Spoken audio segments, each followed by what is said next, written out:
Егер күйеуің шетелде болса, ал оның інісі сені моншаға шақырса не істейсің? Ал мен бас тарттым, бірақ сол түні өзімді ұстай алмадым. Бірақ қайным менің барлық құпиямды ашып берді. Күйеуім шетелге жұмысқа кеткен күні үй іші босап қалды. Жалғыздық мені қинай бастады. Кешке есік қағылды. Күйеуімнің інісі Руслан екен. Жүзі күлімдеп, жеңеше, шаршап жүрген шығарсың. Монша жағайын, бірге отырайық. Ешкім білмейді, деді жұмсақ дауыспен. Мен қысылдым. Жоқ, Руслан ыңғайсыз дедім. Бірақ ол көнбеді. Көздері сондай жалынды еді. Ақыры келісім бердім. Моншаға кірген сәтте жүрегім дүрсілдеп, бірдеңенің болатынын іштей сездім. Моншаның іші қою буға толы, ыстық ауа денемді шарпыды. Мен бір бұрышта отырған едім, сүлгімен оранып. Руслан арғы жақта жүріп, бірақ көзі үнемі мені іздеп тұрды. Кенет ол жақындай түсіп, жеңеше, сенің денең өте әдемі екен. Күйеуің неге сені мақтамайды? Деп сыбырлады. Дауысы дірілдеп тұрды. Мен шошып, тоқта, мұндай нәрсе айтпа дедім. Бірақ ол күлімсіреп, көзімен менің денемді аралап жүрді. Сол көз қарастан ыстық толқын денемді шарпыды.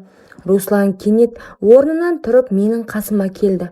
Қорықпа жеңеше, мен сені ұзақ уақыттан бері құштар болып жүрмін деді. Қолы менің иығыма түсті. Ыстық, күшті қол. Мен жоқ дедім, бірақ дауысым әлсіз шықты. Ол мені қабырғаға тіреп қойды. Саусақтары сүлгінің астынан өтіп, астыңғы жағыма сырғыды. Денем қалтырап, қарсылық әлсіреді. Сол сәтте мен өзімді ұстай алмадым. Оның құшағы өте ыстық болды. Руслан мені сүлгіден арылтып, денемді еркелетіп ұстады.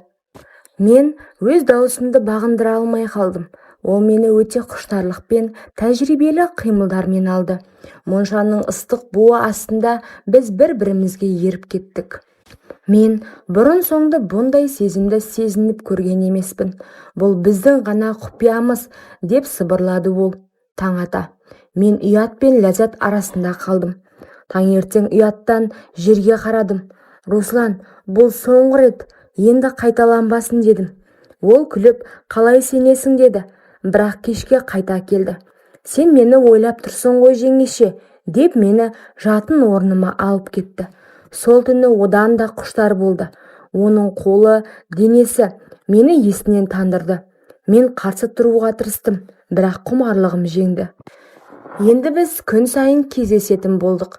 Руслан менің барлық әлсіз жерлерімді білді. Мен сені күйеуімнен гөрі жақсы көремін, деп айтты бір күні. Қатты қорқтым.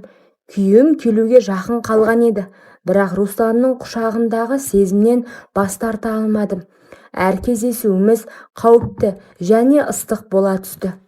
Күйеуімнің досы біздің мінезімізден күдік көріп қалды. Үйге келгенде сұрақтар қоя бастады. Руслан маған ештеңеден қорықпа, мен сені қорғаймын деді. Сол түні ол мені одан да қатты иемденіп алды. Қауіп артып бара жатқанда сезіміміз де шарықтады. Күйеуім ақыры келді.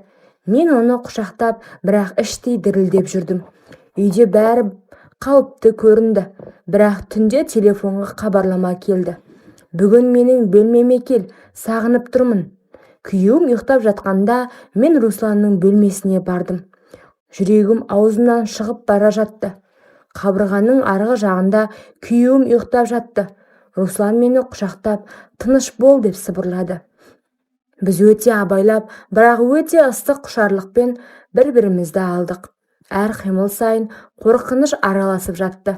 Мен енді тоқтай алмайтын болдым. Бірнеше күннен кейін күйеуім бәрін сезіп қалды. Үйде үлкен жанжал болды. Руслан, мен оны сүйемін, сен енді мендікісің жеңеше деді бетпе-бет тұрып. Мен енді екі оттың ортасында қалдым. Отбасы ма, әлде осы құштарлық па? Руслан менің қолымнан ұстап, қашып кетейік деді. Енді не болады? Ары қарай не істесем болады? Басым қатып жүр.